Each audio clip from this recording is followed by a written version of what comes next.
नमस्कार दोस्तों, आज हम आप लोगों को इस वीडियो के माध्यम से आचार्य चाणक्य के 5 अध्याय बताने वाले हैं, जिसे सुनकर आपके जीवन में सफलता अवश्य प्राप्त होगा। अगर ये वीडियो आप लोगों को अच्छा लगेगा तो अगले वीडियो में आपको 6 से 10 अध्याय बताएंगे। तो चलिए ज्यादा देरी न करते हुए वीडियो को शुरू करते हैं। अध्याय 1। सर्वशक्तिमान तीनों लोकों के स्वामी श्री विष्णु भगवान को शीश नवाकर मैं अनेक शास्त्रों से निकाले गए राजनीति सार के तत्व को जन कल्याण हेतु समाज के सम्मुख रखता हूँ। इस राजनीति शास्त्र का विधि पूर्वक अध्ययन करके ये जाना जा सकता है कि कौन सा कार्य करना चाहिए और कौन सा कार्य नहीं करना चाहिए। ये जानकर वह एक प्रकार से धर्मोपदेश प्राप्त करता है कि किस कार्य के करने से अच्छा परिणाम निकलेगा और किससे बुरा। उसे अच्छे बुरे का ज्ञान हो जाता है। लोगों की हित कामना से मैं यहाँ उस शास्त्र को कहूँगा जिसके जान लेने से मनुष्य सब कुछ जान लेने वाला सा हो जाता है। मूर्ख छात्रों को पढ़ाने तथा दुष्ट स्त्री के पालन पोषण से और दुखियों के साथ संबंध रखने से बुद्धिमान व्यक्ति भी दुखी होता है। तात्पर्य ये कि मूर्ख शिष्य को कभी भी उपदेश नहीं देना चाहिए। पतित आचरण करने वाली स्त्री की संगति करना तथा दुखी मनुष्यों के साथ समागम करने से विद्वान तथा भले व्यक्ति को दुख ही उठाना पड़ता है। दुष्ट स्त्री, छल करने वाला मित्र, पलट कर तीखा जवाब देने वाला नौकर तथा जिस घर में सांप रहता हो उस घर में निवास करने वाले गृहस्वामी की मौत में संशय न करे। वह निश्चित मृत्यु को प्राप्त होता है। विपत्ति के समय काम आने वाले धन की रक्षा करे। धन से स्त्री की रक्षा करे और अपनी रक्षा धन और स्त्री से सदा करे। आपत्ति से बचने के लिए धन की रक्षा करे, क्योंकि पता नहीं कब आपदा आ जाए। लक्ष्मी तो चंचल है। संचय किया गया धन कभी भी नष्ट हो सकता है। जिस देश में सम्मान नहीं, आजीविका के साधन नहीं, बंधु बांधव अर्थात परिवार नहीं और विद्या प्राप्त करने के साधन नहीं, वहां कभी नहीं रहना चाहिए। जहां धनी, वैदिक ब्राह्मण, राजा, नदी और वैद्य ये 5 न हो, वहां एक दिन भी नहीं रहना चाहिए। भावार्थ ये कि जिस जगह पर इन 5 का अभाव हो वहां मनुष्य को एक दिन भी नहीं ठहरना चाहिए।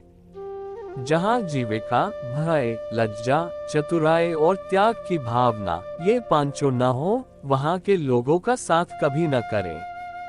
नौकरों को बाहर भेजने पर भाई बंधुओं को संकट के समय तथा दोस्त को विपत्ति में और अपनी स्त्री को धन के नष्ट हो जाने पर परखना चाहिए, अर्थात उनकी परीक्षा करनी चाहिए। बीमारी में, विपत्ति काल में, अकाल के समय, दुश्मनों से दुख पाने या आक्रमण होने पर, राजदरबार में और शमशान भूमि में जो साथ रहता है वही सच्चा भाई अथवा बंधु है। जो अपने निश्चित कर्मों अथवा वास्तु का त्याग करके अनिश्चित की चिंता करता है, उसका अनिश्चित लक्ष्य तो नष्ट होता ही है, निश्चित भी नष्ट हो जाता है।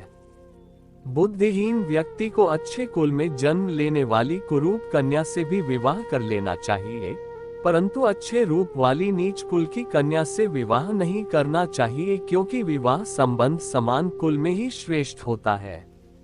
लंबे नाखून वाले हिंसक पशुओं, नदियों, बड़े बड़े सींग वाले पशुओं, शस्त्रधारियों, स्त्रियों और राज परिवारों का कभी विश्वास नहीं करना चाहिए। विष से अमृत, अशुद्ध स्थान से सोना, नीच कुल वाले से विद्या और दुष्ट स्वभाव वाले कुल की गुणी स्त्री को ग्रहण करना अनुचित नहीं है।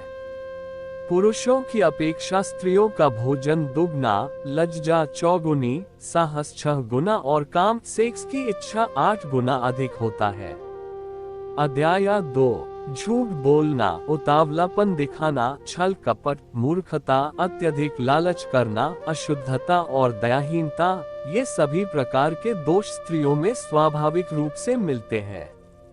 भोजन करने तथा उससे अच्छी तरह से पचाने की शक्ति हो तथा अच्छा भोजन समय पर प्राप्त होता हो, प्रेम करने के लिए अर्थात रति सुख प्रदान करने वाली उत्तम स्त्री के साथ संसर्ग हो, खूब सारा धन और उस धन को दान करने का उत्साह हो, ये सभी सुख किसी तपस्या के फल के समान है, अर्थात कठिन साधना के बाद ही प्राप्त होते हैं।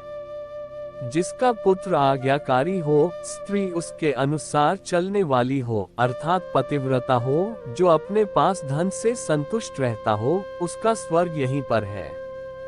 पुत्र वे है जो पिता भक्त है। पिता वही है जो बच्चों का पालन पोषण करता है।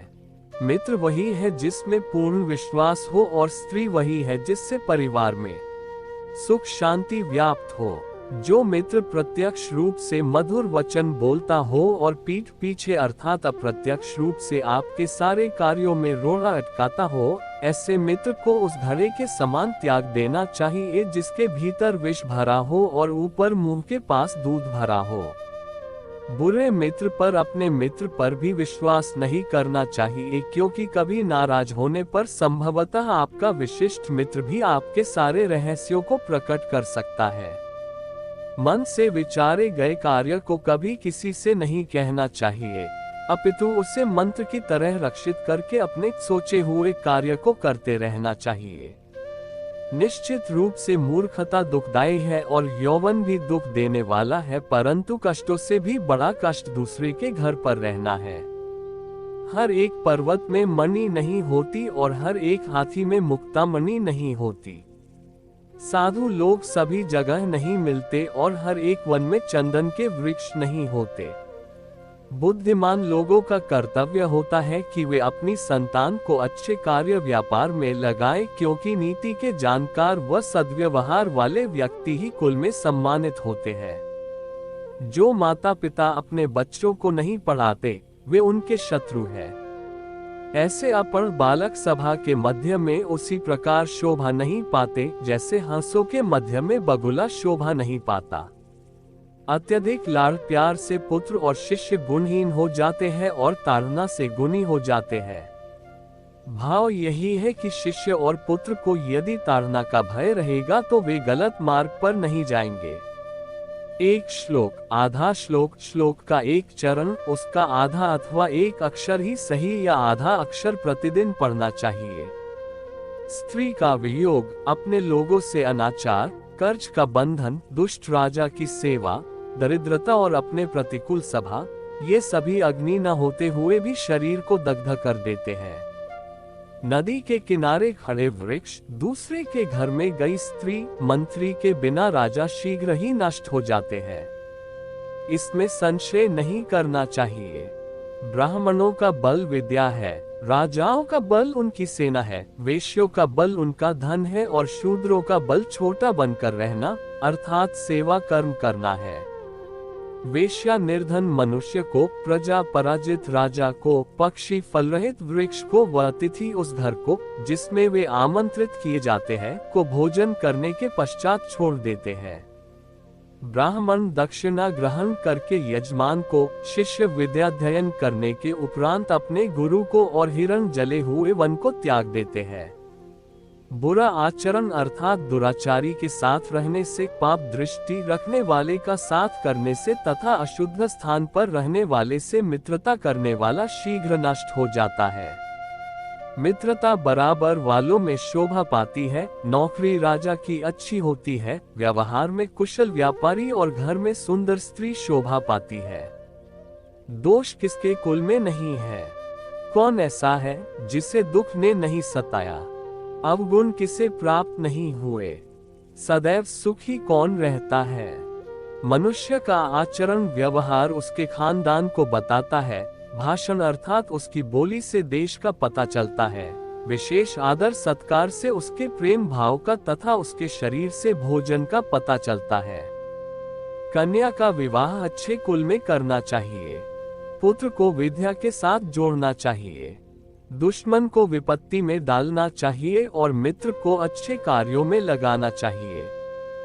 दुर्जन और सांप सामने आने पर सांप का वरण करना उचित है, न कि दुर्जन का, क्योंकि सर्प तो एक ही बार डसता है, परंतु दुर्जन व्यक्ति कदम कदम पर बार बार डसता है। इसीलिए राजा खानदानी लोगों को ही अपने पास एकत्र करता है, क्योंकि कुलीन अर्थात अच्छे खानदान वाले लोग प्रारंभ में, मध्य में और अंत में राजा को किसी दशा ने भी नहीं त्यागते।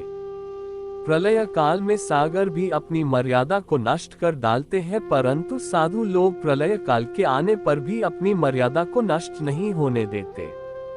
मूर्ख व्यक्ति से बचना चाहिए। वह प्रत्यक्ष में 2 पैरों वाला पशु है। जिस प्रकार बिना आंख वाले अर्थात अंधे व्यक्ति को कांटे भेदते हैं, उसी प्रकार मूर्ख व्यक्ति अपने कटु व अज्ञान से भरे वचनों से भेदता है।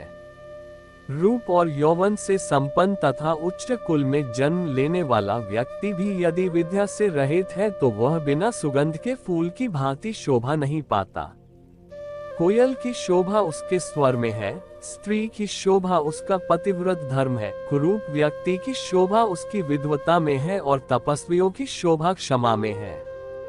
किसी एक व्यक्ति को त्यागने से यदि कुल की रक्षा होती हो तो उस एक को छोड़ देना चाहिए।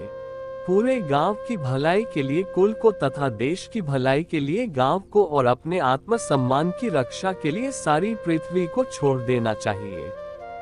उद्योग धंधा करने पर निर्धनता नहीं रहती है। प्रभु नाम का जप करने वाले का पाप नष्ट हो जाता है। चुप रहने अर्थात सहनशीलता रखने पर लड़ाई झगड़ा नहीं होता और वो जागता रहता है अर्थात सदैव सजग रहता है, उसे कभी भय नहीं सताता। अति सुंदर होने के कारण सीता का हरण हुआ, अत्यंत अहंकार के कारण रावण मारा गया, अत्यधिक दान के कारण राजा बलि बांधा गया। अतः सभी के लिए अति ठीक नहीं है। अति सर्वथा वर्जयते, अति को सदैव छोड़ देना चाहिए। समर्थ को भार कैसा, व्यवसाय के लिए कोई स्थान दूर क्या, विद्वान के लिए विदेश कैसा। मधुर वचन बोलने वाले का शत्रु कौन। एक ही सुगंधित फूल वाले वृक्ष से जिस प्रकार सारा वन सुगंधित हो जाता है, उसी प्रकार एक सुपुत्र से सारा कुल सुशोभित हो जाता है। आग से जलते हुए सूखे वृक्ष से सारा वन जल जाता है, जैसे कि एक नालायक कुपुत्र लड़के से कुल का नाश होता है। जिस प्रकार चंद्रमा से रात्रि की शोभा होती है, उसी प्रकार एक सुपुत्र अर्थात साधु प्रकृति वाले पुत्र से कुल आनंदित होता है। शौक और दुख देने वाले बहुत से पुत्रों को पैदा करने से क्या लाभ है। कुल को आश्रय देने वाला तो एक पुत्र ही सबसे अच्छा होता है। पुत्र से 5 वर्ष तक प्यार करना चाहिए। उसके बाद 10 वर्ष तक अर्थात 15 वर्ष की आयु तक उसे दंड आदि देते हुए अच्छे कार्य की ओर लगाना चाहिए। 16वां साल आने पर मित्र जैसा व्यवहार करना चाहिए। संसार में जो कुछ भी भला बुरा है उसका उसे ज्ञान कराना चाहिए। देश में भयानक उपद्रव होने पर, शत्रु के आक्रमण के समय, भयानक दुर्भिक्ष अकाल के समय, दुष्ट का साथ होने पर जो भाग जाता है वही जीवित रहता है। नहीं है उसके लिए अनेक जन्म लेने का फल केवल मृत्यु ही होता है।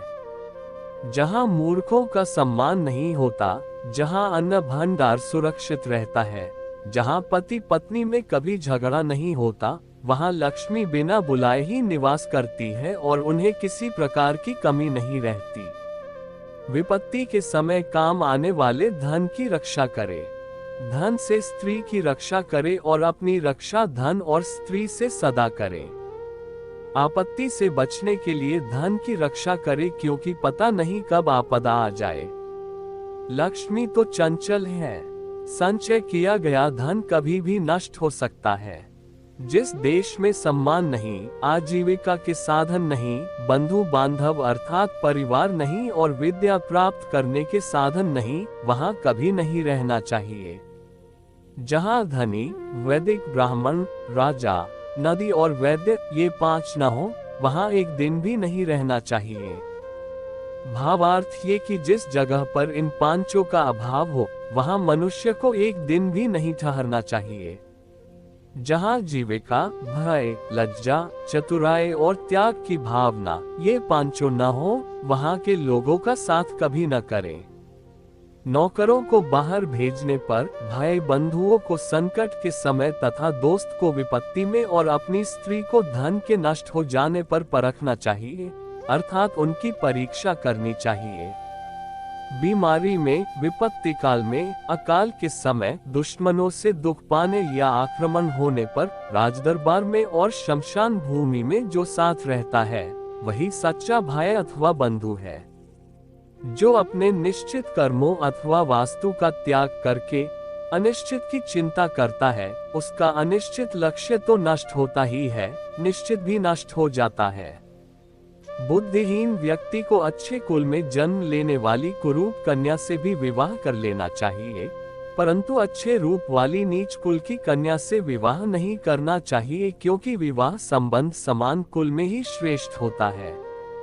लंबे नाखून वाले हिंसक पशुओं, नदियों, बड़े बड़े सींग वाले पशुओं, शस्त्रधारियों, स्त्रियों और राज परिवारों का कभी विश्वास नहीं करना चाहिए। विष से अमृत, अशुद्ध स्थान से सोना, नीच कुल वाले से विद्या और दुष्ट स्वभाव वाले कुल की गुणी स्त्री को ग्रहण करना अनुचित नहीं है। पुरुषों की अपेक्षा स्त्रियों का भोजन दुगना, लज्जा चौगुनी, साहस 6 गुना और काम सेक्स की इच्छा 8 गुना अधिक होता है। झूठ बोलना, उतावलापन दिखाना, छल कपट, मूर्खता, अत्यधिक लालच करना, अशुद्धता और दयाहीनता, ये सभी प्रकार के दोष स्त्रियों में स्वाभाविक रूप से मिलते हैं।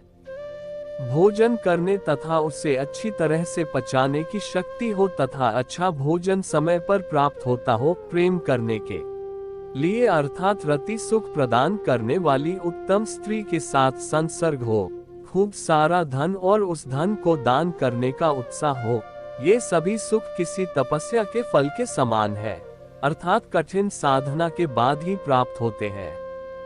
जिसका पुत्र आज्ञाकारी हो, स्त्री उसके अनुसार चलने वाली हो, अर्थात पतिव्रता हो, जो अपने पास धन से संतुष्ट रहता हो, उसका स्वर्ग यहीं पर है। पुत्र वे है जो पिता भक्त है, पिता वही है जो बच्चों का पालन पोषण करता है, मित्र वही है जिसमें पूर्ण विश्वास हो और स्त्री वही है जिससे परिवार में सुख शांति व्याप्त हो।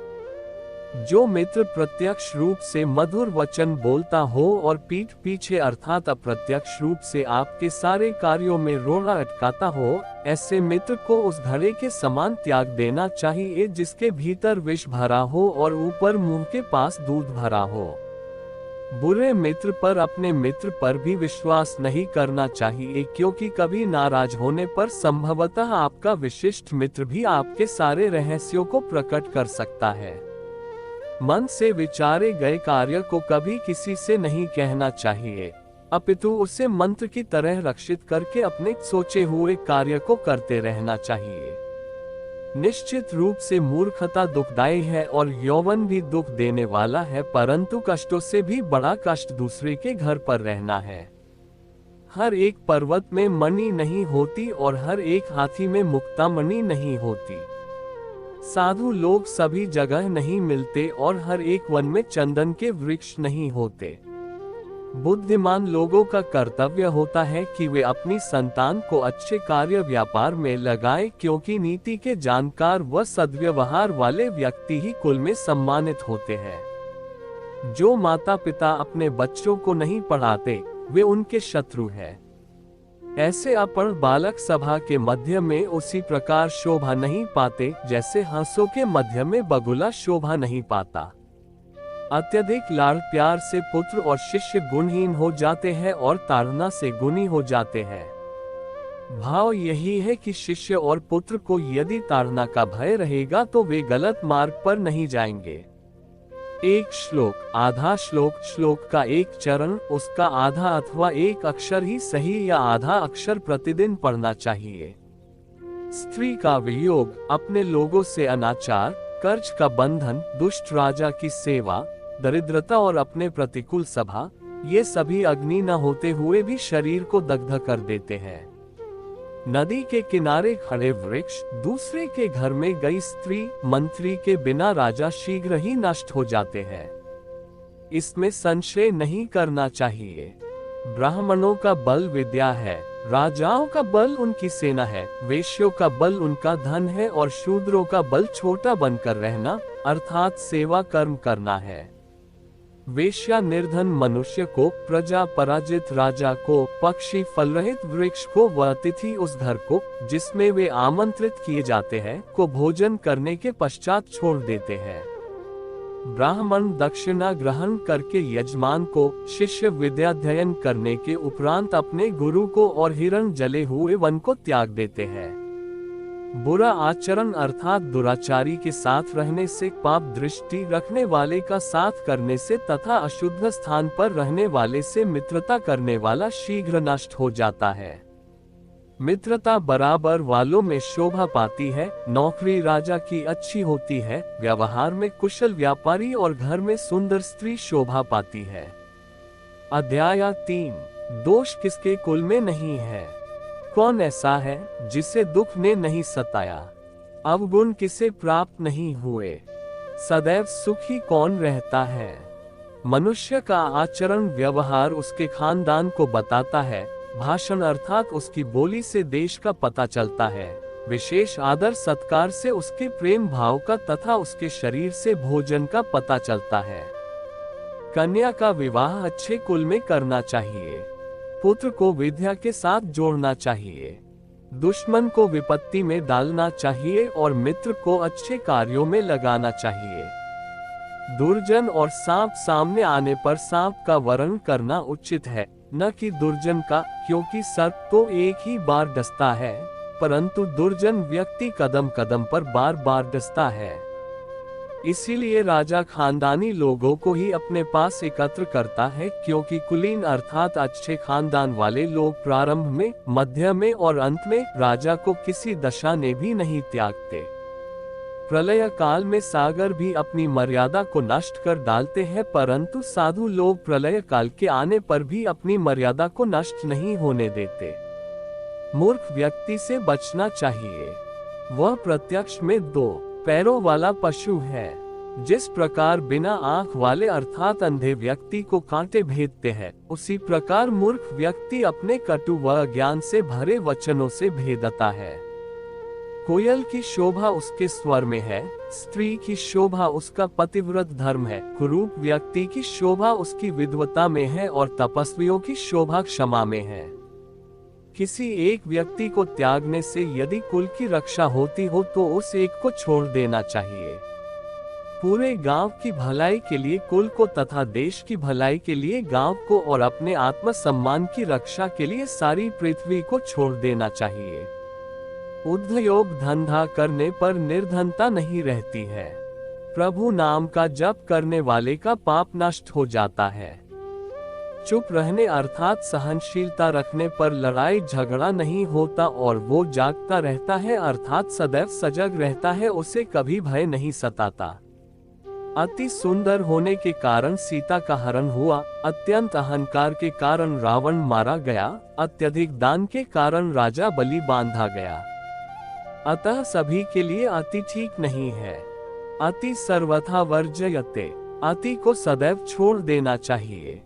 समर्थ को भार कैसा, व्यवसाय के लिए कोई स्थान दूर क्या, विद्वान के लिए विदेश कैसा।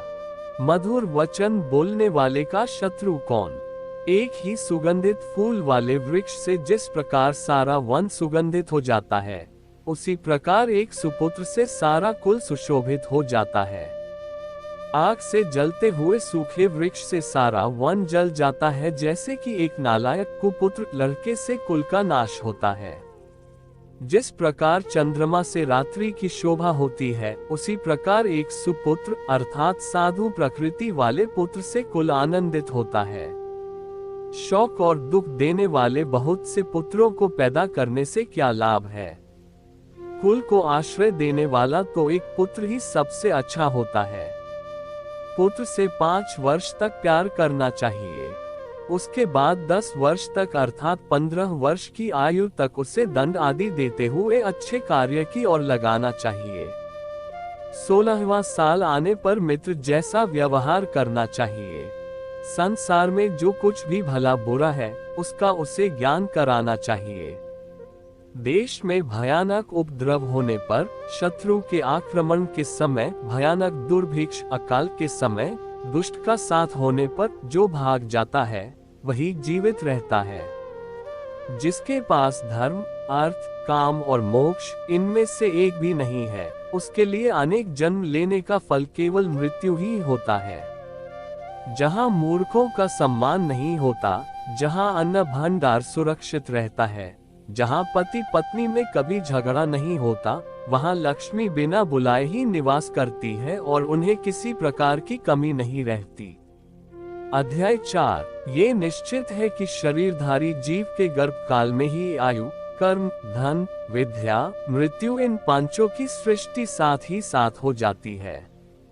साधु महात्माओं के संसर्ग से पुत्र, मित्र, बंधु और जो अनुराग करते हैं, वे संसार चक्र से छूट जाते हैं और उनके कुल धर्म से उनका कुल उज्जवल हो जाता है।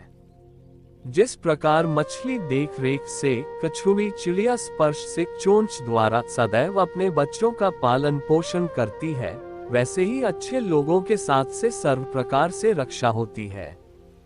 यह नश्वर शरीर जब तक निरोग व स्वस्थ है या जब तक मृत्यु नहीं आती, तब तक मनुष्य को अपने सभी पुण्य कर्म कर लेने चाहिए, क्योंकि अंत समय आने पर वह क्या कर पाएगा। विद्या कामधेनु के समान सभी इच्छाएं पूर्ण करने वाली है। विद्या से सभी फल समय पर प्राप्त होते हैं। परदेश में विद्या माता के समान रक्षा करती है। विद्वानों ने विद्या को गुप्त धन कहा है, अर्थात विद्या वह धन है जो आपातकाल में काम आती है। इसका न तो हरण किया जा सकता है, न ही इसे चुराया जा सकता है। सैकड़ों अज्ञानी पुत्रों से एक ही गुणवान पुत्र अच्छा है। रात्रि का अंधकार एक ही चंद्रमा दूर करता है, न कि हजारों तारे। बहुत बड़ी आयु वाले मूर्ख पुत्र की अपेक्षा पैदा होते ही जो मर गया वह अच्छा है, क्योंकि मरा हुआ पुत्र कुछ देर के लिए ही कष्ट देता है, परंतु मूर्ख पुत्र जीवन भर जलाता है।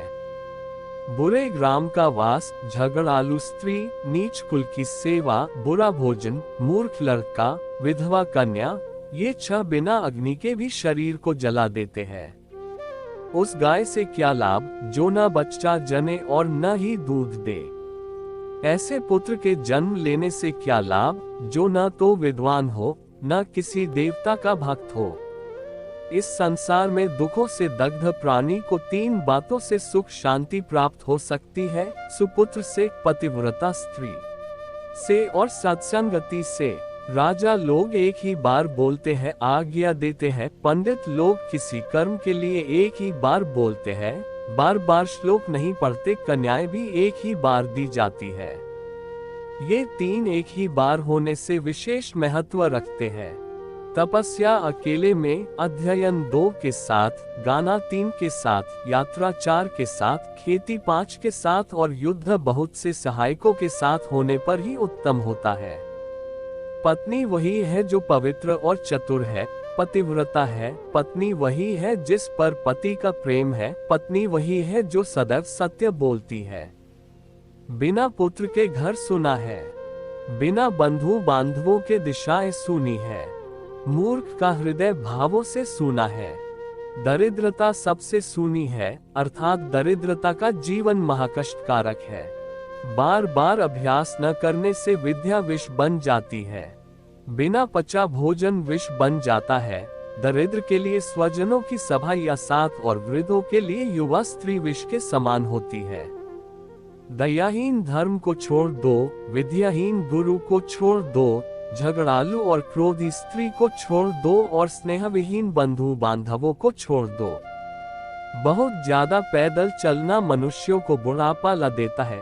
घोड़ों को एक ही स्थान पर बांधे रखना और स्त्रियों के साथ पुरुष का समागम न होना और वस्त्रों को लगातार धूप में डाले रखने से बुढ़ापा आ जाता है। बुद्धिमान व्यक्ति को बार बार यह सोचना चाहिए कि हमारे मित्र कितने हैं, हमारा समय कैसा है, अच्छा है या बुरा, और यदि बुरा है तो उसे अच्छा कैसे बनाया जाए। हमारा निवास स्थान कैसा है, सुखद, अनुकूल अथवा विपरीत। हमारी आय कितनी है और व्यय कितना है। मैं कौन हूँ, आत्मा हूँ अथवा शरीर, स्वाधीन हूँ अथवा पराधीन, तथा मेरी शक्ति कितनी है।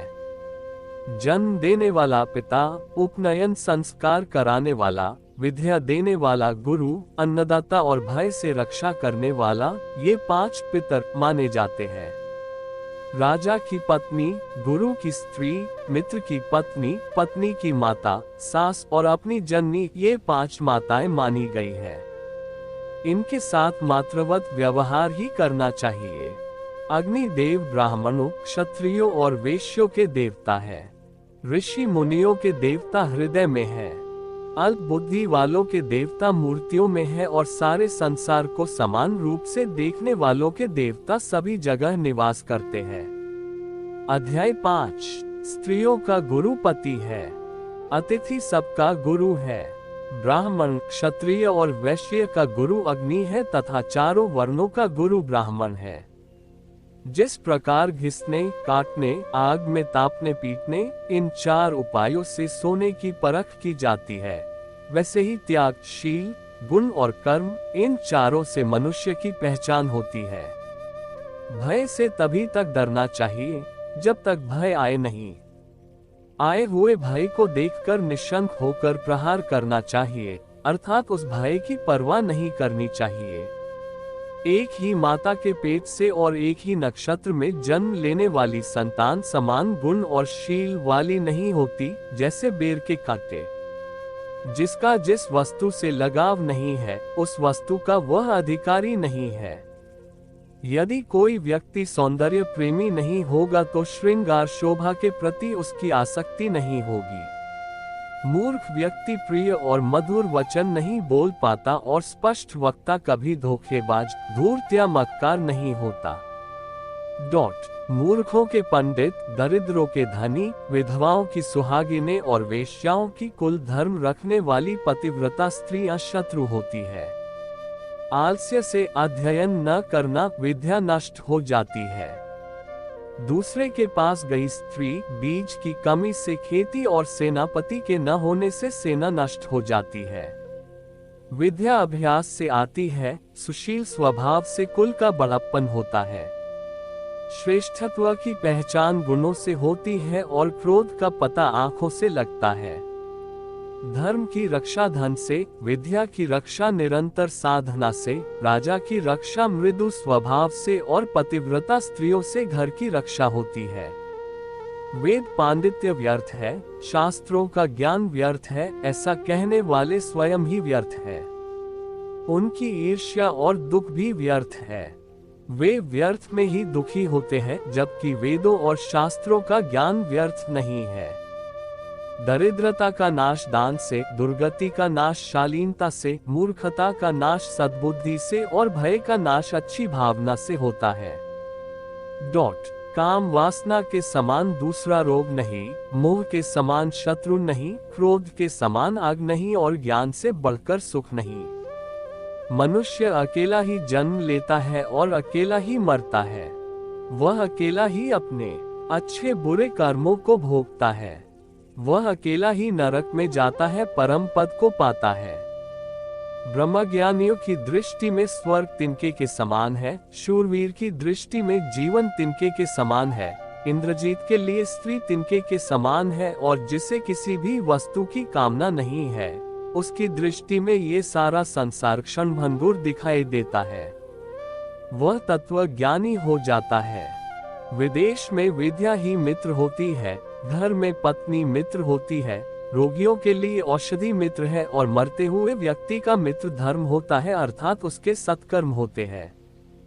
समुद्र में वर्षा का होना व्यर्थ है, तृप्त व्यक्ति को भोजन करना व्यर्थ है, धनिक को दान देना व्यर्थ है और दिन में दीपक जलाना व्यर्थ है। बादल के जल के समान दूसरा जल नहीं है, आत्मबल के समान दूसरा बल नहीं है, अपनी आंखों के समान दूसरा प्रकाश नहीं है और अन्न के समान दूसरा प्रिय पदार्थ नहीं है। निर्धन धन चाहते हैं, पशु वाणी चाहते हैं, मनुष्य स्वर्ग की इच्छा करते हैं और देवगण मोक्ष चाहते हैं। सत्य पर पृथ्वी टिकी है, सत्य से सूर्य तपता है, सत्य से वायु बहती है, संसार के सभी पदार्थ सत्य में निहित है। लक्ष्मी अनित्य और अस्थिर है, प्राण भी अनित्य है। इस चलते फिरते संसार में केवल धर्म ही स्थिर है। पुरुषों में न्याय धूर्त होता है, पक्षियों में कौवा, पशुओं में गीदड़ और स्त्रियों में मालिन धूर्त होती है। मनुष्य को जन्म देने वाला, यज्ञोपवीत संस्कार कराने वाला पुरोहित, विद्या देने वाला आचार्य, अन्न देने वाला, भय से मुक्ति दिलाने वाला अथवा रक्षा करने वाला, ये 5 पिता कहे गए हैं।